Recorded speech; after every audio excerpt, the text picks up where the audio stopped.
सर्वात आधी तुम्हा सर्वांना या वारीचे दर्शन घडवते। हा बॅकग्राऊंड बघून कदाचित तुम्हाला माहिती झालेलं असेल आम्ही कुठे आहोत। तर आम्ही गजानन महाराजांच्या दर्शनासाठी शेगाव इथे आलेलो आहोत। तर ही रूम आहे जी विसावामध्ये आम्ही बुक केलेली आहे। रूम खूप मस्त आहे, एकदम नीट अँड क्लीन, म्हणजे स्वच्छता सगळीकडे आहे। त्यानंतर खाली जाऊन इथे जे आहे चहा दूध कॉफीची व्यवस्था असते। तर आम्ही चहा घेतला आणि सायंकाळचा वेळ जो आहे मस्त इथे बाहेर बसलो होतो। आणि उद्या रामनवमी असल्यामुळे खूप साऱ्या वारकऱ्यांचे इथे आगमन होत होते। अगदी लांब लांबच्या गावापासून हे वारकरी आलेले होते आणि यांचा एनर्जी लेवल पाहून खरंच खूप मस्त वाटलं। त्यानंतर सायंकाळ झाली, सायंकाळ म्हणजे 8 वगैरे वाजले होते। त्यानंतर आम्ही जेवण करायला गेलो।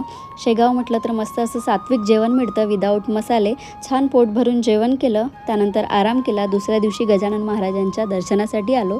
आता इथे सुद्धा आज खूप गर्दी होती कारण रामनवमी होती, त्यामुळे आता गर्दीची वाट बघितली नाही आणि निवांत छोटा होता, त्यामुळे मला सुद्धा दर्शन जे आहे थोडंसं लवकर मिळालं।